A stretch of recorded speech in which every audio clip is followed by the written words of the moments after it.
तो यूएई ने ईरान से बदला लेना शुरू कर दिया है, या यूं कहें कि पश्चिम एशिया में यूएई और ईरान के बीच जंग शुरू हो चुकी है। अमेरिका के अखबार वॉल स्ट्रीट जर्नल ने तो यही दावा किया, कहा कि यूएई ने ईरान पर सीक्रेट एयर अटैक कर दिया, आसमान से बम बरसाए और ईरान के लावान द्वीप को धुआं कर डाला। खबर है कि यूएई के हमलों में ईरान के फारस की खाड़ी में स्थित 78 वर्ग किलोमीटर में फैले लावान द्वीप को निशाना बनाया गया और वहां एक प्रमुख तेल रिफाइनरी पर अटैक हुआ। लावान द्वीप खार्ग द्वीप के साथ ईरान के सबसे महत्वपूर्ण ऑयल डिपो में से एक है। अमेरिकी अखबार कहता है कि हमला अप्रैल की शुरुआत में हुआ, यानी ठीक उसी समय जब ईरान जंग में 5 हफ्ते के लिए सीज फायर हुआ था। यानी रिपोर्ट कह रही है कि यूएई ने ईरान के हमलों का बदला ऐसे समय लिया जब ईरान तैयार नहीं था, क्योंकि बम बारूद की बरसात रुकी हुई थी। हालांकि इससे पहले ईरान ने यूएई को दहलाने में कोई कसर नहीं छोड़ी थी। ईरान की ओर से अमेरिकी मिलिट्री बेस को निशाना बनाने के नाम पर दुबई और अबू धाबी जैसे शहरों पर हमले हुए, भयंकर तबाही हुई। फुजेराह हो या दुबई एयरपोर्ट, हर जगह ईरान के ड्रोन मौत बनकर पहुंचे। इसके बाद जंग में शामिल ना होने की रणनीति पर चल रहे यूएई ने बदला लिया और लावान द्वीप पर अटैक किया। कहा जा रहा है कि कुछ हफ्ते पहले ईरान ने यूएई के फुजेराह में जो आफत बरसाई थी, वो यूएई के अटैक का जवाब था।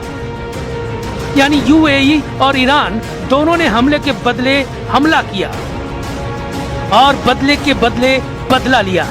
दिलचस्प बात यह है कि इस सब पर अमेरिका चुप रहा, या यूं कहें उसने यूएई का साइलेंट सपोर्ट किया।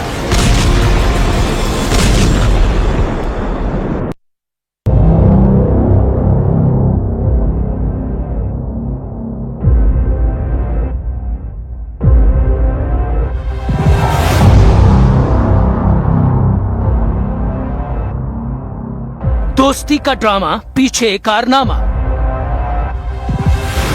ट्रंप से यारी, फील्ड मार्शल की गद्दारी। गद्दारिस्तान फिर बेनकाब। पाकिस्तान का चाल, चरित्र और चेहरा फिर बेनकाब हो गया है। एक तरफ दुनिया के सामने दोस्ती का दिखावा, दूसरी तरफ पर्दे के पीछे ट्रंप से दगाबाजी का खेल। अब पाकिस्तान का वही डबल गेम दुनिया के सामने फिर एक्सपोज हो चुका है। सीबीएस न्यूज की रिपोर्ट ने पाकिस्तान की फिर पोल खोल दी है। रिपोर्ट में दावा है कि अमेरिका और ईरान के बीच तनाव के दौरान पाकिस्तान ने ईरानी सैन्य विमानों को अपने नूर खान एयरबेस पर पनाह दी। यानी ऊपर से दोस्ती का नाटक और अंदर खाने ईरान को सेफ हेवन दिया गया। रिपोर्ट के मुताबिक ट्रंप के सीज फायर ऐलान के कुछ ही दिन बाद चुपके से ईरान के कई विमान रावलपिंडी के नूर खान एयरबेस पर उतरे।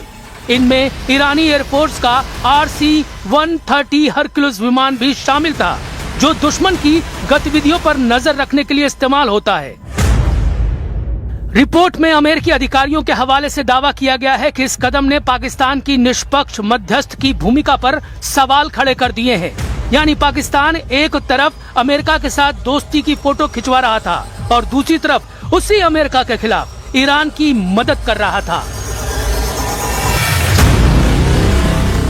पाकिस्तानी अधिकारी ने नूर खान एयरबेस से जुड़े आरोपों को नकार दिया है। उधर अफगानिस्तान ने ईरानी विमानों की मौजूदगी की खबरों को खारिज किया। वहीं अमेरिकी सीनेटर लिंडसे ग्राहम ने भी पाकिस्तान पर बड़ा हमला बोला। उन्होंने कहा, मीडिया रिपोर्ट सही साबित होती हैं तो ईरान, अमेरिका और अन्य पक्षों के बीच मध्यस्थ के रूप में पाकिस्तान की भूमिका का पूरी तरह से दोबारा आकलन करना पड़ेगा। उधर इजराइल के प्रधानमंत्री नेतन्याहू ने भी पाकिस्तान पर बड़ा आरोप लगाया। नेतन्याहू ने दावा किया कि पाकिस्तान से चलने वाले बॉट फार्म सोशल मीडिया पर फेक नैरेटिव फैलाकर अमेरिका और इजराइल के गठबंधन को तोड़ने की कोशिश कर रहे थे। We have several countries that basically manipulated social media with bot farms, with fake addresses to break the American sympathy to Israel, to break the American-Israeli alliance. Because you trace the address to some basement in Pakistan. Pakistan का इतिहास गवाह है कि उसके चेहरे पर मुस्कान और आस्तीन में खंजर रहा है। यही उसकी असली पहचान रही है। अब बड़ा सवाल यही है कि पाकिस्तान की इस दगाबाजी की ट्रंप सजा कब देंगे।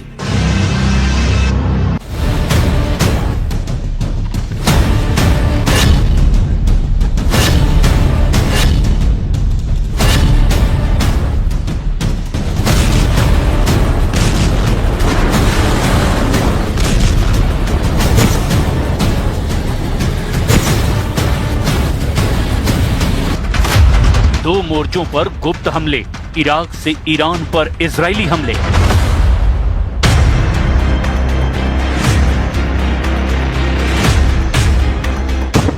यकीन करना मुश्किल है, लेकिन ये खबर 100% सही है कि इजराइल ने ईरान की पीठ के ठीक पीछे इराक में अपना जबरदस्त सैन्य अड्डा बना लिया है और इस वक्त पश्चिमी ईरान पर इजराइल कई खुफिया हमले कर चुका है, जिसका अंदाजा ईरान को रत्ती भर भी नहीं था। कहने का मतलब यह है कि इराक में इजराइल के कई गुप्त अड्डों की खबर सामने आने के बाद क्षेत्र में कूटनीतिक हलचल अब और तेज हो गई है, क्योंकि इराक पारंपरिक रूप से ईरान और अमेरिका दोनों के बीच संतुलन बनाने की कोशिश करता रहा, लेकिन अब इजराइल किसी भी कीमत पर ईरान को बख्शने के मूड में बिल्कुल नहीं है। दावा तो यहाँ तक किया जा रहा है कि तुर्की और इजराइल के बीच जबरदस्त तनाव बढ़ चुका है। तुर्की ने सैकड़ों बैलिस्टिक मिसाइलों को फुल एक्टिव कर दिया है। जानकारों का दावा है कि इजराइल अच्छी तरह से समझ चुका है कि अमेरिका के भरोसे रहकर वो ईरान युद्ध नहीं जीत सकता और इसीलिए इजराइल ने एक साथ दो मोर्चों पर अपना मिशन शुरू कर दिया है। खाड़ी के देश कतर, सऊदी अरब, यूएई, बहरीन, जॉर्डन और कुवैत इस वक्त ईरान से बुरी तरह से नाराज हैं और अब हर हाल में ईरान को तबाह करने पर उतारू हैं। लेकिन दिक्कत यह है कि ये खाड़ी देश अपने दम पर ईरान से मुकाबला नहीं कर पा रहे हैं। वहीं अमेरिका को भी 39 दिनों के युद्ध में समझ आ गया कि ईरान को हराना जरा भी आसान नहीं है और इसीलिए इजराइल अब खाड़ी देशों का मसीहा बनता जा रहा है, जो कतर, यूएई, सऊदी अरब को भरोसा देने की कोशिश कर रहा है कि वो अपने हथियारों के दम पर न सिर्फ खाड़ी देशों को बचाएगा बल्कि ईरान को भी तबाह कर देगा, ताकि भविष्य में ईरान किसी भी खाड़ी देश पर हमला न कर पाए। ईरानी सेना के टॉप कमांडर की धमकी ये साबित करती है कि क्यों इजराइल के लिए ईरान वाकई एक बहुत बड़ा और खतरनाक मुल्क बन चुका है।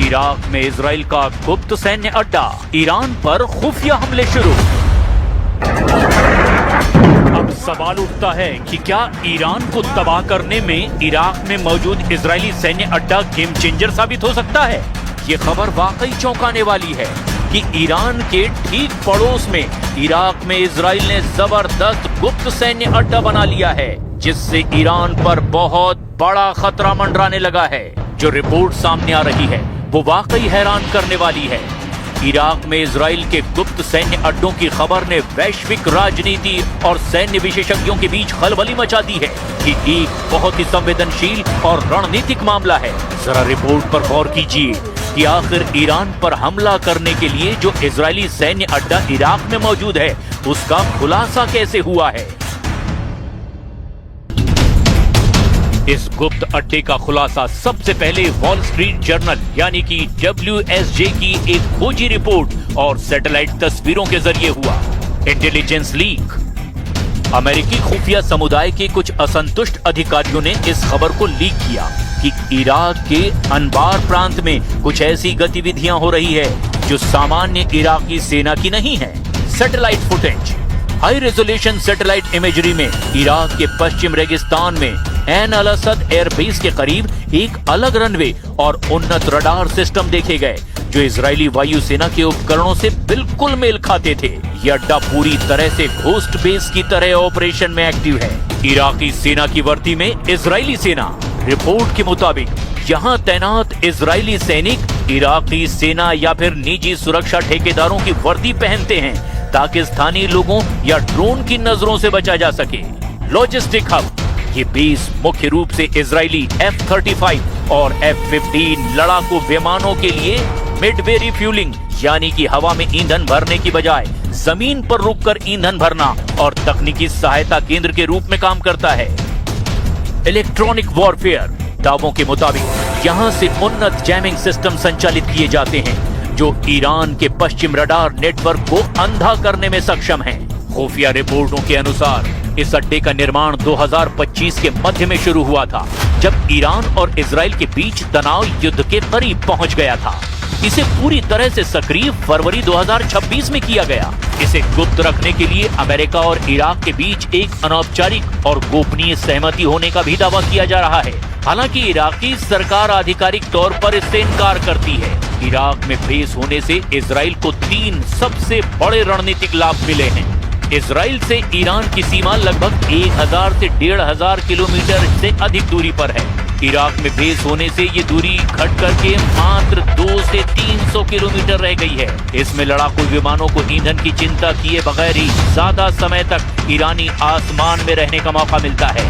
इजरायली विमानों को अब जॉर्डन या सऊदी अरब के ऊपर से लंबी उड़ान भरने की जरूरत नहीं है। वे सीधे इराक के रास्ते ईरान के उस हिस्से जैसे कि कमरान शाह और इलाम पर हमला कर सकते हैं जहां पर ईरान ने कम सुरक्षा तैनात की है। ईरान द्वारा दागी गई किसी भी मिसाइल या ड्रोन को इराक की सीमा के अंदर ही नष्ट करने के लिए अब इजराइल को यहां से इंटरसेप्टर लॉन्च करने में आसानी होती है। ईरान ने इस अड्डे को अपनी संप्रभुता पर हमला बताया है। ईरानी सैन्य कमांडरों ने चेतावनी दी कि यदि इराक की धरती से कोई भी हमला जारी रहता है तो वे इराक के भीतर मौजूद इन अड्डों को अपनी फतह-2 और सेजल मिसाइलों से निशाना बनाएंगे। ये बेस इजराइल के लिए गेम चेंजर साबित हुआ है क्योंकि इसने ईरान की डेप्थ डिफेंस यानी कि गहराई वाली सुरक्षा को खत्म कर दिया है। अब इजराइल ईरान के परमाणु और मिसाइल ठिकानों के बहुत करीब पहुंच चुका है।